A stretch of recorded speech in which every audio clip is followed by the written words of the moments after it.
What's going on, guys? Welcome back to the Against All Odds podcast. I decided to kick this podcast off with a big guest. So we got Michael Cunningham. What's up, guys? How we doing? So we're going to get right into it, why he's in Tulsa right now, and then we're going to hop into a little bit about his playing career, and then we'll go straight into some questions that I have that I think hopefully haven't been the typical Q&As that you always get. So let's roll the intro, and then let's get started.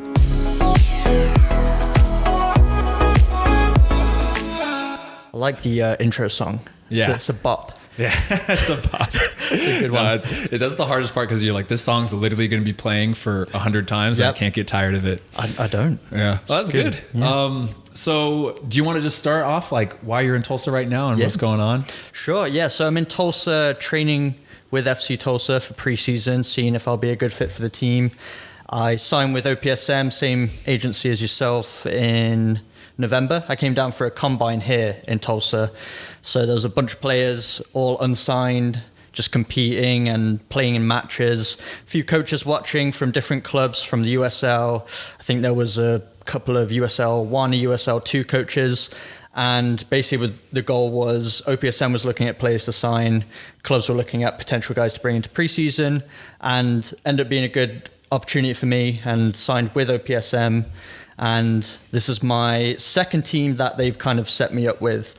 I first went with a NISA club for a while. It was a good opportunity. It was a good experience, but I think I was ready for something else. And the USL was just a little bit more developed at this time. So when I knew there was potential that I could come into a USL championship club, I was frothing at that opportunity, of course, because it would be the highest level I've certainly ever been at, and I really wanted to push outside my comfort zone, especially after how last year went with COVID and everything. A lot of leagues either getting postponed, delayed, restarted, or just cancelled altogether. I wanted a solid structure, to train in daily and develop. So down here I've been here just over a week, and not sure how long I'm going to be here before they decide either way. Has it only been a week? A week? Week and 2 days. So last Wednesday. In my head, I was thinking we're coming on 3 weeks already. Yeah, it feels like double days feels like 2 days all the time. That's it. So a lot of sessions, but only 9 days of training. So yeah.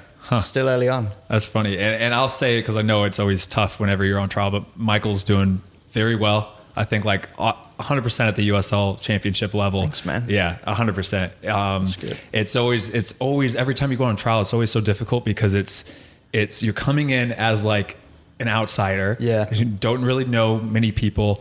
And then it's all like you have to basically prove yourself, but also most of the time it's all about kind of like building up the team. Yeah. So then like you come in on trial and it's not just like, oh yeah, let's just play small-sided stuff or full games to watch the trial list. It's like, no, we're working on the team. Yeah. And you better prove yourself in those small drills and everything. That's right. And I think up until this point, we were just chatting on the way up here. We haven't had a long stretch of just game time yet. It's been a lot of drills, a lot of building on certain tactics that the coach is trying to implement into the season. So you do feel like as a new guy, you've not had the opportunity to show what you can do naturally, and you just kind of got to blend in the mix and just try and take the information on board and not break down the patterns that you guys are so used to doing. And there's obviously that first day of school feel that goes along with it. So, definitely out of my comfort zone right now, but with each day you feel a little bit more comfortable, and I'm excited to see where it goes. And I'm glad like you talked about like comfort zone too, because that's literally like 100% a trial. Like it's just everything about it is uncomfortable. Yeah. Like, I mean, everything about you basically come in, everybody's kind of watching you, especially the first touch, the first pass. Yep. And then it's just, it's always a little bit added. It's just a lot of pressure, and you kind of want to do so well, and it's like high stakes. Yeah. So it's uncomfortable, but at the same time, I think like when people talk about, and we've talked about this too in our last podcast that we did virtually over Zoom, but about growing mentally and becoming mentally stronger. I think you said something that still I'm like, it's about like, you have to go out and basically train your brain or train your mental toughness like any other muscle. You have to go through very hard things mentally in order to become mentally stronger. And like, I love that because it's like 100% true. You can do all the mental training at home or whatever, but you really, honestly, if you want to get mentally stronger, you have to physically go out and put yourself in uncomfortable situations. Definitely. Yeah, it was an interesting start to this opportunity because of there's new restrictions and there's new procedures that each club has to go through now with bringing new players in. And I was the first new player to come in, so I was kind of the guinea pig. But I basically had to sit in my hotel for a few days and quarantine and get a few tests before I could come in to train with the guys. And I didn't know the exact date I was starting. I thought I was coming in right away to train. I flew in on a Sunday. I thought I was going in on the Monday. Then I found out that Sunday night, you know, you're not going in. You might not go in for a whole week. So I went in for 2 tests and I finally got in on the Wednesday. So a little bit earlier than I was expected. But even that was a little bit last minute. But even just those couple of days of sitting there, you know, you're in the hotel, knowing that the players are out there training. I actually went and got some touches at the field and saw you guys warming up one day, and you're trying to sort of get yourself ready, mentally ready, and how should I go in, you know, how confident should I be, and this and that. There's a lot of mind games with it, and I think this opportunity in particular was a little bit more mentally challenging because you just had that time by yourself, sitting, waiting, and not knowing when you're going in, and then suddenly finding out, okay, tomorrow you can go in. And then I just came off quite a heavy day in the gym because I was like, okay, I don't have to train for this week. I was like, and I flew my wife in because I was like, hey, I'm not going to be training for the week. You want to come and hang out? And then she gets here on the Tuesday in late afternoon, and I literally get an email maybe 45 minutes after she lands like, hey, you're going into training tomorrow and it's double days for the rest of the week. So that was obviously disappointing for her. I'll see you in 3 days, Becca. We were like talking about all these coffee shops we were going to go to, restaurants, and then I'm just like a zombie for the rest of the day after training now. Is this your first time in Tulsa besides the combine? Like, was that the first 2 times? So the combine, I was here for a long weekend. I got in on a Friday night, left on a Monday morning, so just a couple of days, and then this is my first time kind of actually exploring the area. Before, I was literally just up at the hotel, which was right near the Titan complex. So I didn't do too much exploring. So I just literally went to the combine each day and then flew right back out. So this is my first time getting a feel of Oklahoma, I suppose. Yeah.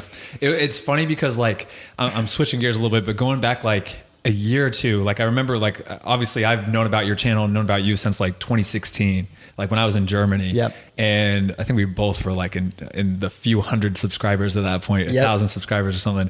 And then, but anyway, like I knew about you, and then I kind of like had just known about your career a little bit going down to like New Zealand and Australia. Or which one was it? I went to Australia. Going down to Australia and going abroad, and then obviously playing college soccer here before that. And then I knew that like, I'd watched a video about your story and seeing that you were like trying with the Rochester Rhinos and everything and training there.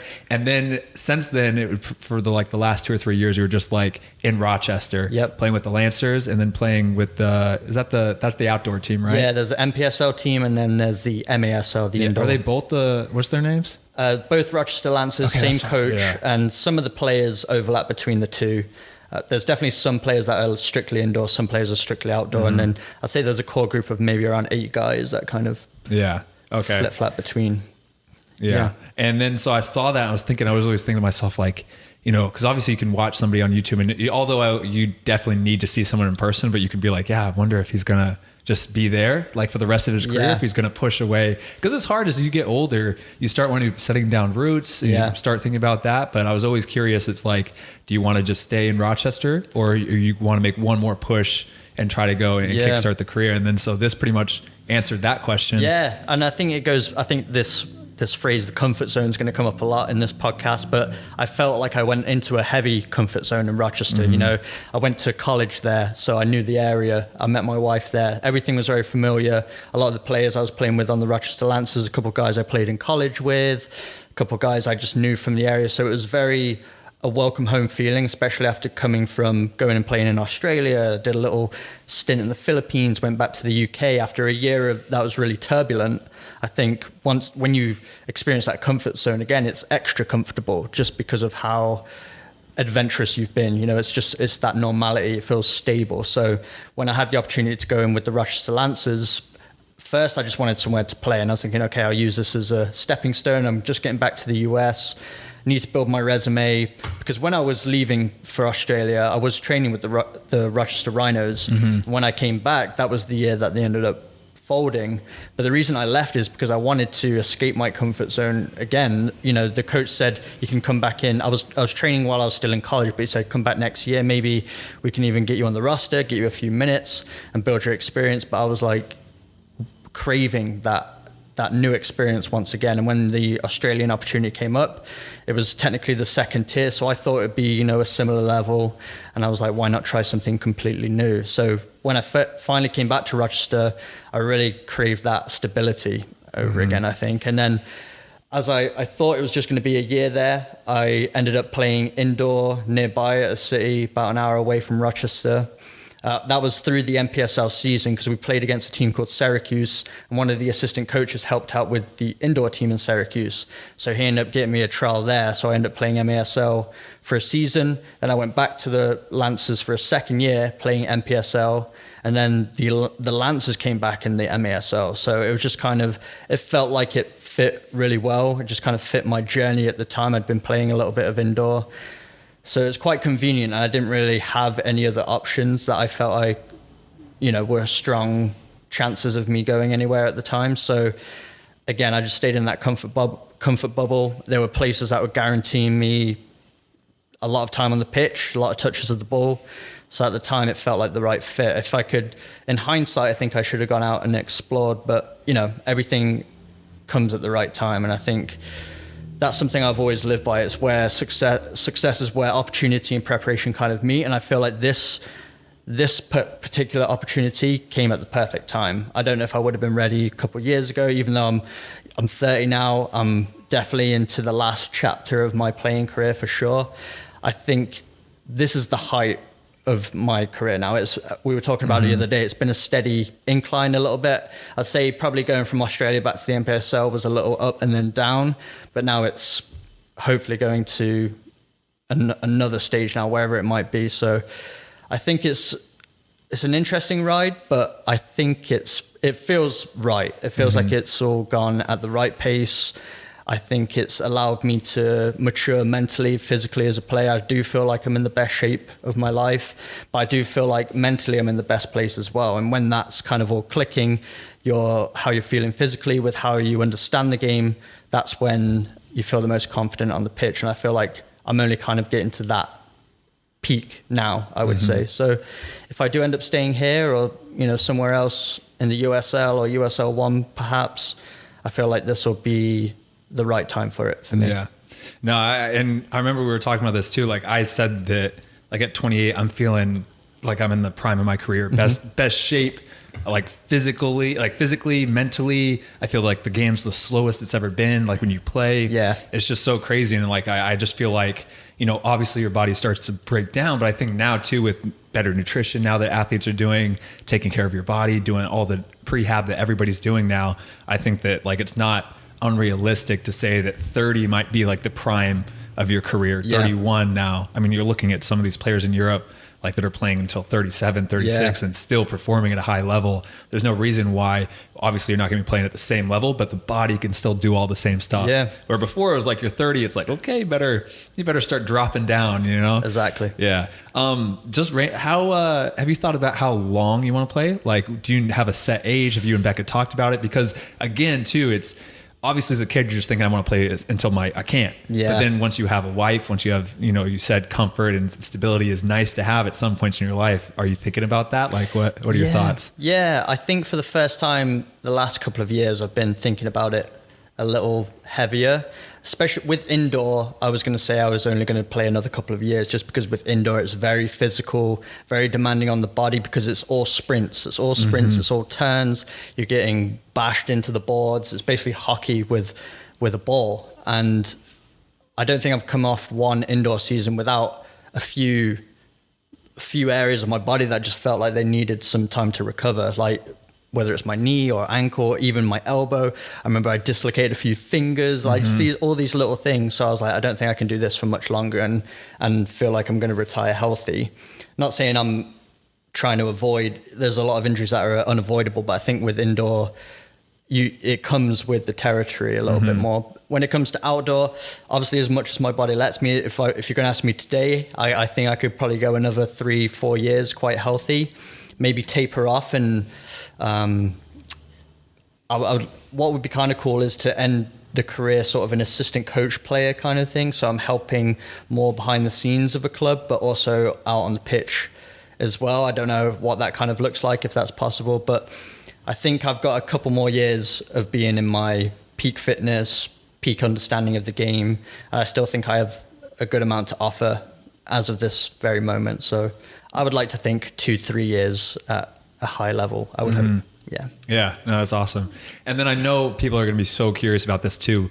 But I want to talk a little bit about how like your experience right now, FC Tulsa, like how have you thought the trainings have been and the level? Yeah. And I know we've talked about this, but I think a lot of people are going to be very curious about your thoughts on FC Tulsa. Yeah. So the only other levels I've played in the US are USL 2, same league you were in. We played against each other back Which is crazy. Yeah, I know. This was before either of us were really on YouTube, right? And didn't know each other existed, but played against each other. You were a striker at the time. And then I've played NPSL. So I would say it is a jump from the NPSL to USL Championship, definitely.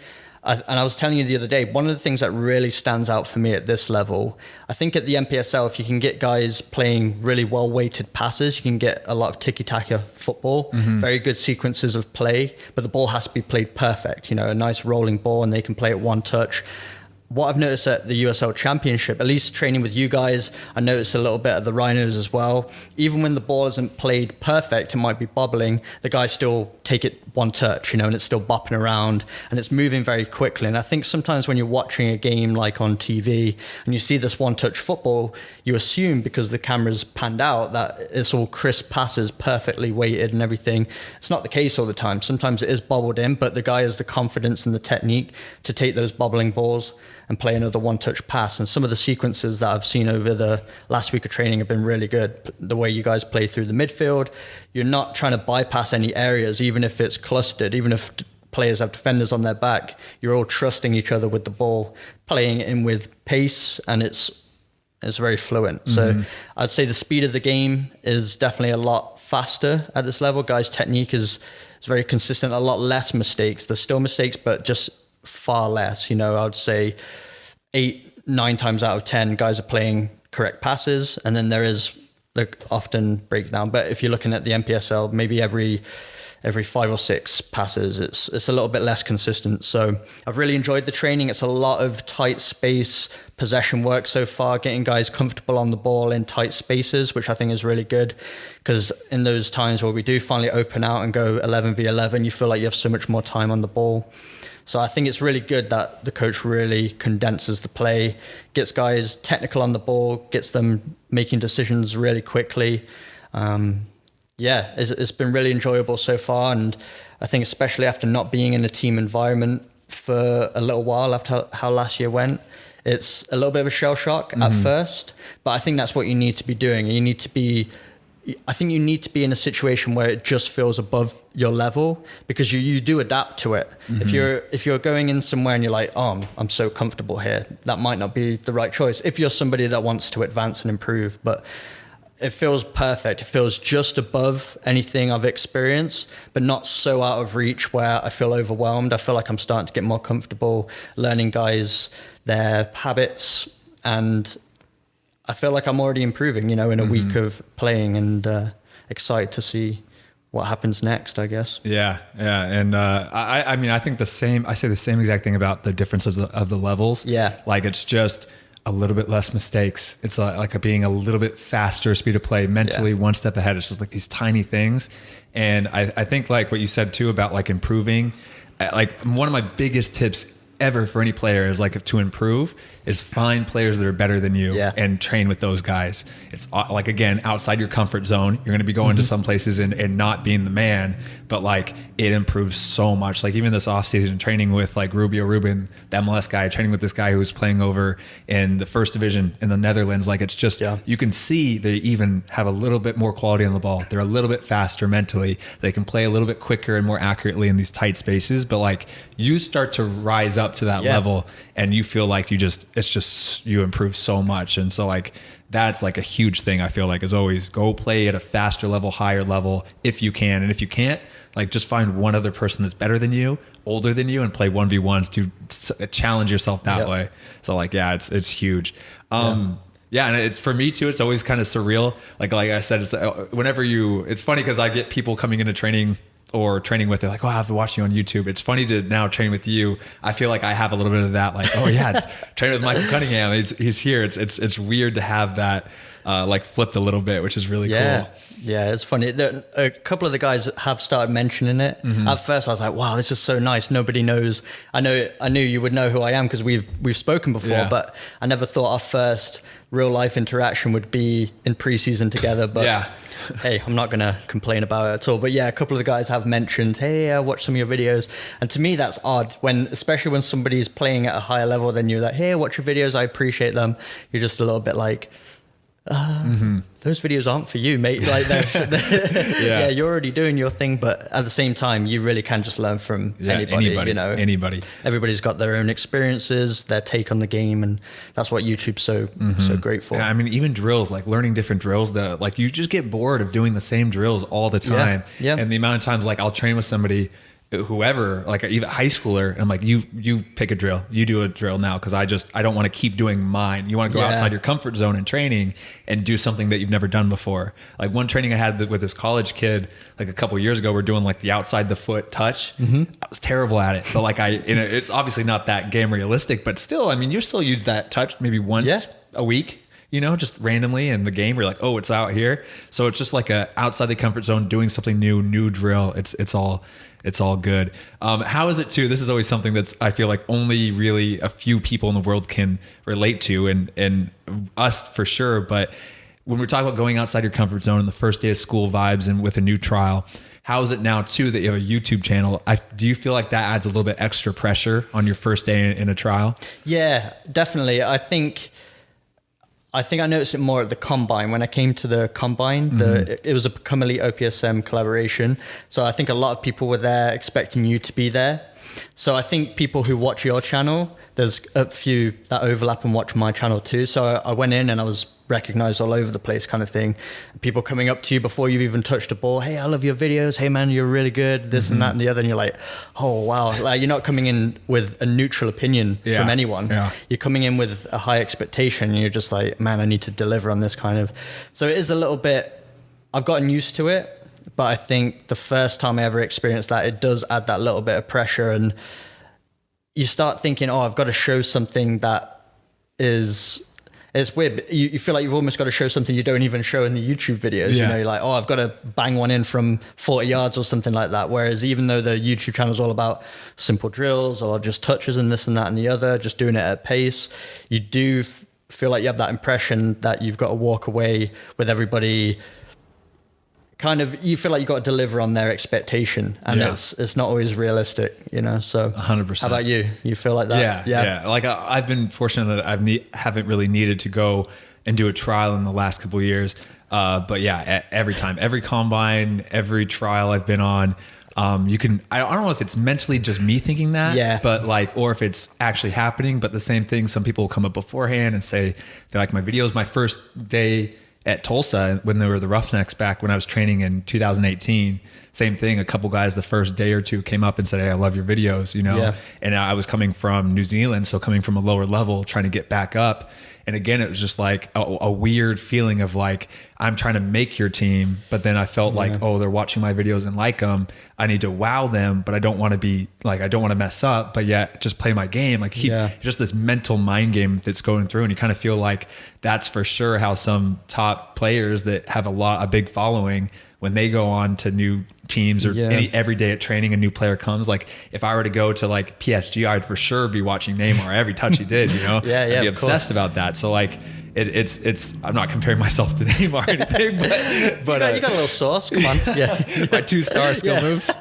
But no, I mean that's kind of like the reality of like social media and having like a little bit of a following. It's just very, very interesting. Yeah, I think with YouTube, earlier on, it used to be about kind of showing off, right? Doing something amazing on YouTube. And it did kind of shift to more educational.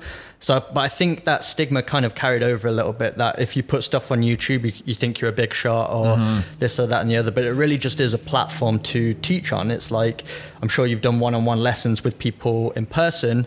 That's what I was doing one summer at college. And I just thought it's so much easier doing this on YouTube because more people can see it. You can be more efficient with your time. Instead of training one person for an hour, you can spend that hour and train thousands of people, right, virtually. So, but I think there is that stigma that if you're able to talk on camera it's just got a weird stigma attached to it. YouTuber stigma. Yeah, just YouTuber. a classic YouTuber. Yeah. No, 100%. And that's so funny you said that too, because that's literally why I started. I do a one-on-one session, be sweating, doing all this stuff, and just be like, this is one kid I'm reaching. 1 hour. One kid I'm reaching. And I feel like you post your first video and it's going to get 30 views. And still even that, I was like, I'm reaching 30 kids that are now hearing my like knowledge on whatever I'm talking about. So like literally that's what was so motivating for me to keep going on those early stages of like, I would think when I would get 500 views, it wasn't like that's so embarrassing to me. It was like, that's 500 people watching what I'm saying. Like, yeah, that's what someone always said to me. Like, imagine if it was 25 people, imagine 25 people in a room, you'd feel a little bit differently, you know, if you saw those people physically and you had to teach them something. So you should always respect and appreciate anybody who's following your stuff. So I think that's my biggest, I think you get a lot of questions as well. I'm sure, how do you start? Hey, my channel's not growing. If anybody's watching and you love what you're doing, you should continue doing it because somebody's benefiting from it. And you can't ask for more than that, really. Yeah, 100%. I need to switch the cameras off and back on, so we'll take a quick break and then we'll be right back and hop into the Q&A. Okay, we're back. I think we're just going to hop into the Q&A right now. I got hopefully some decent questions, so I'll just start listing through them. But the first one, we kind of already touched on a few of these questions that I have.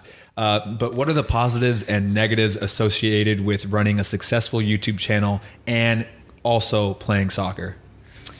Yeah, positives. My favorite is when you meet someone just out and about who comes up to you and says, hey, I watch your YouTube videos, they're so helpful. That is like the biggest affirmation you can get. And it's so rewarding to actually have a chat with somebody and they explain to you how it's benefiting them. You hear a little bit about their journey and you feel like you've been a part of it in some way. It's kind of that confirmation that you sometimes need, because YouTube can be, the internet in general can be just an awful place, you know. And sometimes when you're just reading comments, as much as I appreciate them, it's not like having a conversation with a person. You can't see what this person looks like. You can't see their body language. And so it absorbs a lot differently when someone compliments you through a comment than they do in real life. That's the biggest one for me. It's just that gratification you get from feeling like you're truly helping. Another plus is maybe not so much earlier on when you're just starting, but now I can take on these opportunities. I can come down to Tulsa for a few weeks on a tentative timeline. I don't need to know exactly how long I need to be here, and I can still provide for my family, which is pretty awesome. It takes a lot of the stress out of this. It allows me to just focus on what I need to do. I don't need to compromise on taking time off work or anything like that.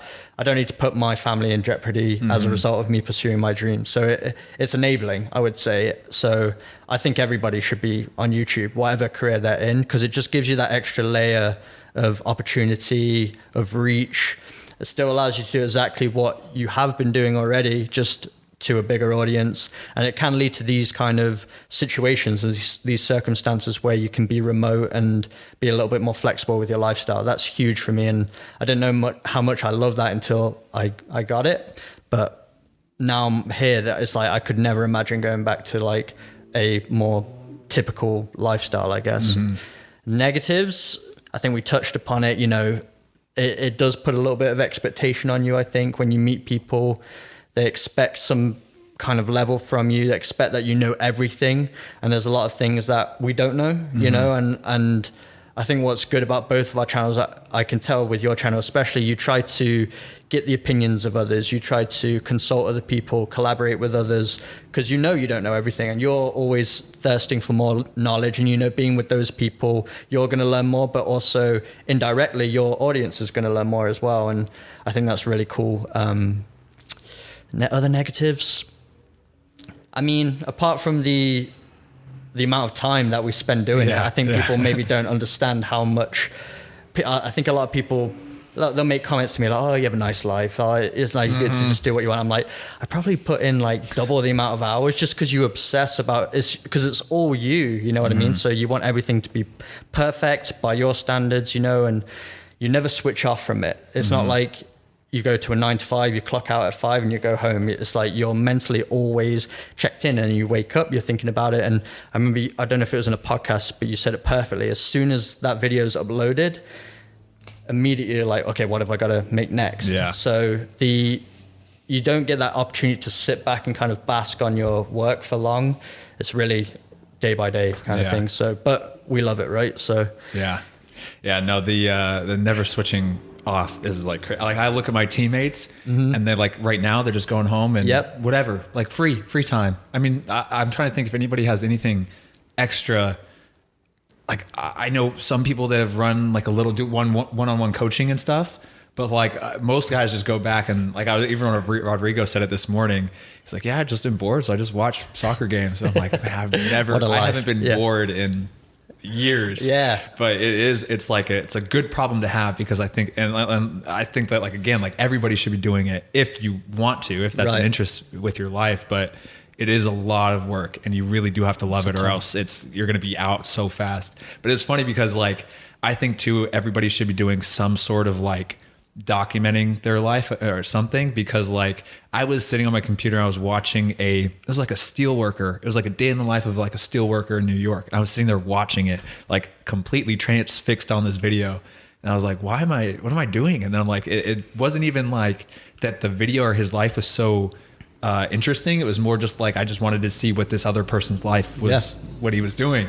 So it just kind of shows like other people's lives are just interesting. You want to see what other people are up to. It's almost like being a little nosy by nature, like humans are. So it's just so interesting. Yeah. I suppose an extra positive as well, just a little side note, is that there's a certain feeling you get, especially in football, I suppose, because the careers are short, and I think there is always that lingering question, what you're going to do when you hang up the boots kind of thing. It gives you a little bit more reassurance when you're building something on the side of playing. That it's not taking away any focus from your training. It's adding to it. It's just like being productive with the free time outside of it, and sometimes coinciding, like us, we document a lot of our training sessions, but it kind of gives you a little bit of reassurance knowing you do have something to go at 100% after playing as well, once playing days are over, because that time does come for all of us. And there are some players who do nothing in their extra time now, and maybe they have got a plan or whatnot after they've hung up their boots, but there are a huge portion of players who hang up their boots and literally they have to figure it out after that, and that can be quite stressful. There's plenty of documentaries on footballers, who their careers end sometimes earlier than expected through injury, through not finding a contract or whatnot, and they've got to literally pivot their entire life and figure out what they're going to do next, kind of thing. So there is a that's a little bit of a deeper one, I guess, but there's a comfort in that. I think about that all the time. I honestly have said that if I didn't have YouTube, I think I would have quit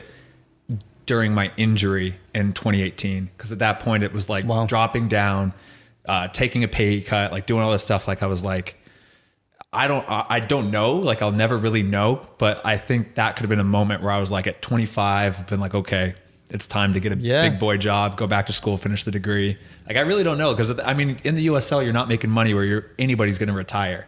So I mean, even the best player in the USL, I mean, is going to make great money, but they're not going to be retiring from it. Yeah. And so it's like I think at that point at 25, I probably would have been like, yeah, it's time to, because I had a girlfriend like Mimi still. I'm like, yeah, I don't know. I go back and forth. I don't know if I would have quit. Yeah. Or gave it another year. I really don't know. It's funny you say that, because I think I was 26. I got a MCL injury. I came back to the US after, so basically I told you about it, but I went back to England after Australia, and I was thinking, okay, I'm just going to get a normal job, start a normal life. And I got a job at HSBC, a bank there, and the start date was deferred by 2 months. So I had 2 months basically to do nothing before I started working there. So we came back to the US because my wife's from here, so we were going to kind of tie up some loose ends. I was going to see if there's any little opportunities here and there. I went for a tryout at Pittsburgh Riverhounds.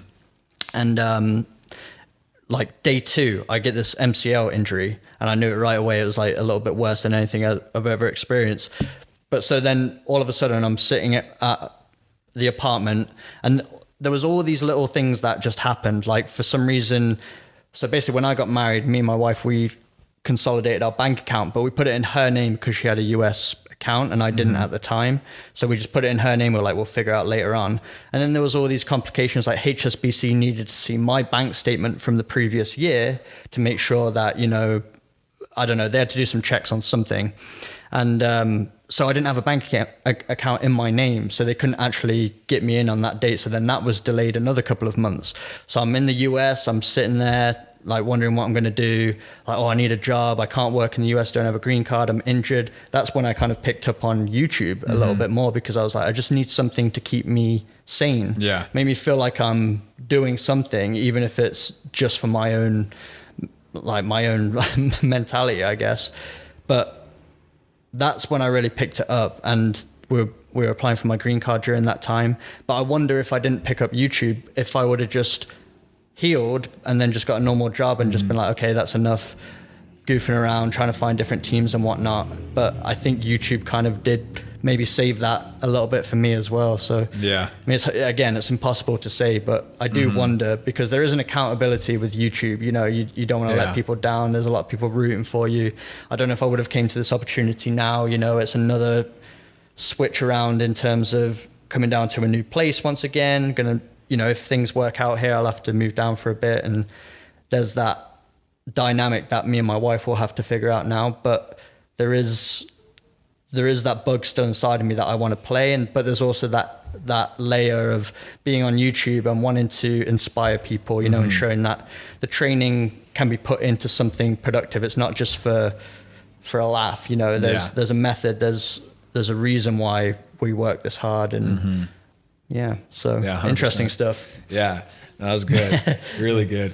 What do you think is your unique skill or skills that help you find success both on the field and on YouTube? Because I know, like, we both are saying like everybody should start YouTube, but a lot of people, they don't, like they start their YouTube channel and then it kind of fizzles out or doesn't go anywhere.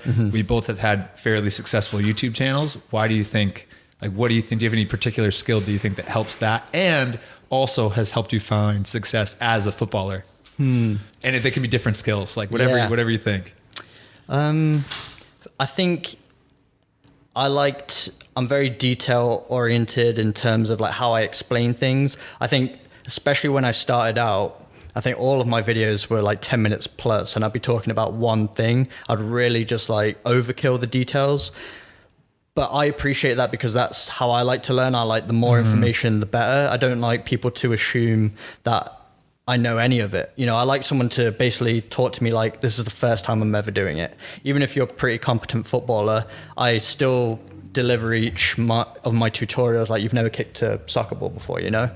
And I think people did appreciate that at first, because everybody's coming to learn something different. They might know how to plant their foot. They might know the area of the foot they need to kick with. The only little detail they might need to adjust is the area of the ball they want to kick, or, you know, their follow through or something like that. Everybody has something that is going to be the switch for them to be like, oh, that was it. So I think the more detail I pour into it, the better, because then you kind of cover more, a larger audience, I guess, and you help more people that way. So I think I've always delivered my videos with the assumption that they've never played before, which I think people, I don't know if they still appreciate it now, but at the time it was, they could sit through that. It seemed like they could get from the beginning to end and they can take in those details. I did get, you know, a lot of comments saying, hey, your videos are quite long or a bit too long. And I'd be like, that's okay, you know, and I would always respond like, hey, I'm always just trying to deliver as much information as possible. You can always skip ahead, or, you know, if this channel isn't for you, that's great. But I always wanted to remain that way, you know, and I think I've always stayed true to my personality as well. I'm quite a mellow guy. I don't think I'm definitely not a type A person, you know. I'm a little bit more introverted, and I like deeper talks rather than going to like a big loud place and whatnot. So I think that helps me.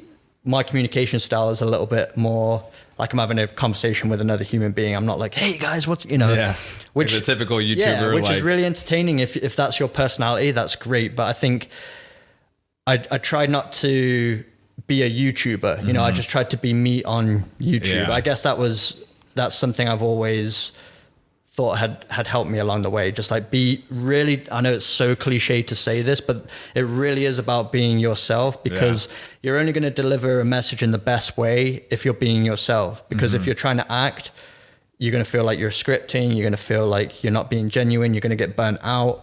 And I think that's what's helped me be able to do it for so long as well and stay consistent with it. Is like, I'm never, when I switch on the camera, I don't feel like I'm acting, you know what I mean? It's not exhausting. It's just like, it's another day of me being me. So 100%. You can do that every single day. No, I think that's huge. Of like, it's just me on YouTube, because it's like, I mean, I always feel like too, like the viewers are always smarter than you, like a lot of people give them credit.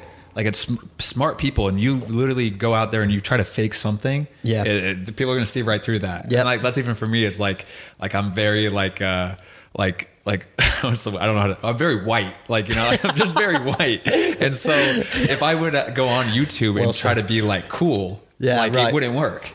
You know, like people would be like, this guy's not cool. Yeah. So like I'm always trying to be like, just say my typical things I say, my what I say, my jokes, all this stuff. And I feel like it works, because people are like, yeah, that's him. He's a dork. You're like a professor on YouTube, but it's so good. It's so high quality, you know, it's not. And if someone tried to deliver that with like a, you know, I don't know, like the F2 do or something like that, that message is not going to get across. You're not get taken seriously. So that's great. You just find your niche, like that's whatever. And that's why people get on YouTube. It's like, and they're even competing channels or whatever. It's like, you can never copy someone else completely. Yeah. Like me and my like personality, you and your personality, that's a big part of your brand and channel. And no matter what, nobody can copy that, because it's you know? Yeah. Yeah. You got to take the person for who they are. And I think that's definitely helped both of us. Yeah. You know, and I think that burnout thing is huge. And I think that's why a lot of people stop. They get into YouTube and they have a certain expectation for themselves, and they're not being themselves on camera, and then they burn out quickly, and it's not rewarding for them. And I think you can handle videos not performing well as long as you know you've done your best, you've been yourself, and you've put out the best quality information. You can always live with that, I think. But it's when people act all this, and it's probably so exhausting to act, and then it doesn't get the views, and they're like, well, I'm not going to do this anymore, you know? Yeah. How long does it take? Oh, maybe just walked in. It's not me. How long does it take you? How long does it take you to make a video, like hour-wise, from filming or brainstorming, from brainstorming until publish? I try and brainstorm a number of videos ahead of time, so that when I get to the pitch, I can really kind of. Because there's some days where you have an idea and you get to pitch, you're like, I'm just not feeling doing this today. So I always try and get like at least 5 or 6 video in my notes on my phone. So if I like start a video, I'm like, I'm just not feeling this today, I can just do the other one. I'm like, oh, I am feeling this one today. I'd say from start to finish, from planning, filming, editing, I mean, it could be about 8 hours, I would say. If you accumulated every second of thought and time filming, editing, uploading the thumbnail. Even the thumbnail, getting the right image sometimes takes a good.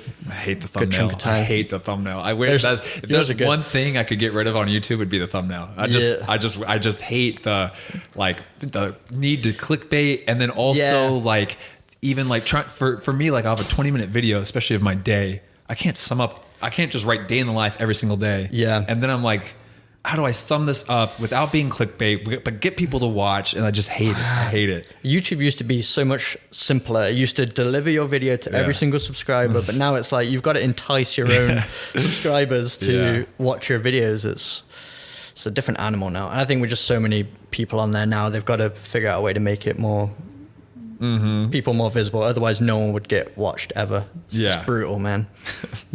100%. And it was also crazy to think about too, is when we were on YouTube, another reason I started YouTube too, because I would go on, and it's you kind of said that you were so detail oriented. Like I remember watching some tutorials about how to hit a free kick, and they're like, go up on your toes, and then you just kind of strike at it. I'm like, oh, this didn't tell me anything.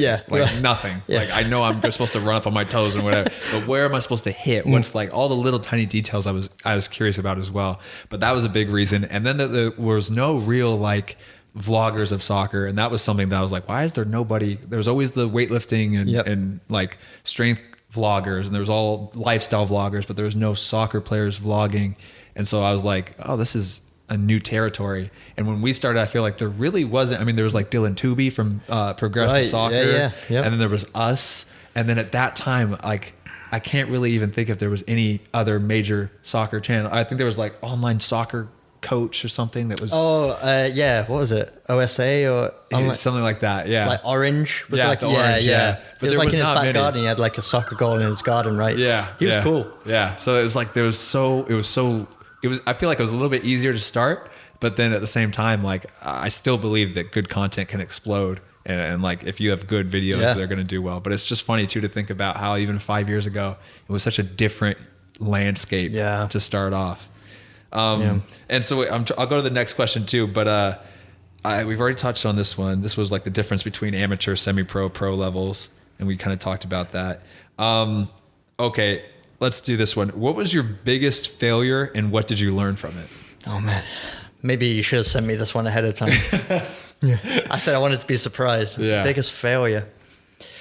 Oh man. It can be YouTube, soccer. It can be whatever, even general life. I mean, that's good that you have to think. Are you, this is the thing. Are you going through a bunch of failures? No. Or are you just like... Well, yeah, because I feel like it's got to be really profound and I'm trying to think of something. Yeah. Unless I've suppressed it, I mean, I fail every day, right? Yeah. We fail every day in the small things, but I'm trying to think of something like a major life-altering failure. Yeah.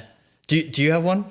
Honestly, I'm kind of like, I feel like I've lived life where it's like, I always ask myself, if I'm 40 years old, am I going to regret the decision that I made? And I feel like in terms of failure, I'd feel like I'd view it as a failure if I really stopped doing something. And I feel like whatever I've picked up, soccer, weightlifting, prehab, like YouTube, whatever, I've always kind of like stuck with. So I feel like in terms of that, like I haven't really had a major failure. I would say like if you were looking at my career, a big failure would be like me having to go down to New Zealand and play a year there. But even then I really didn't, I saw that as just playing games and getting another contract. Yeah. But I don't really have one. I honestly don't have like a huge failure that pops out. Yeah, it's a tough one. I don't think of this huge moment. Maybe, I mean, I might have got complacent. I would say complacency the last couple of years. And just because I've always been, okay, this will be it then. Mm-hmm. So I feel like I've always been someone that has stretched to get outside my comfort zone and seen the value of that. I've always, even from like a very young age, I've always been someone like, I want to try this, I want to try that. That's why I wanted to come to the US, to come to university instead of, I've always been someone that's not afraid, like leave your friendship groups for a while and just go out there and explore and do something that's really going to challenge you. But I think maybe the past 2 to 3 years, I've sat in the comfort zone a little longer than I ever probably have in my life. Just for the fact of being back in Rochester, with people that you enjoy being around, familiar places to get coffee in the morning. And, I was on the Lancers for a year. They made me captain by the next year. So I enjoyed that, being on a indoor team where they get a decent amount of fans. You get wrapped up in it, right? So I would say I allowed myself to sit in that comfort zone a bit too long. It was challenging, but I didn't feel challenged. I still felt like one of the better players on the team, and I liked how that felt, and I never felt stretched. It was like, if I wanted to turn it on, good, like the team would appreciate that. But if I didn't, it wasn't that big of a deal. My coach might sit me out for a couple extra minutes or something like that, but I was in that comfort zone. So I would call that a failure, not being true to myself, I think, and just kind of enjoying the bubble effect a little bit too much.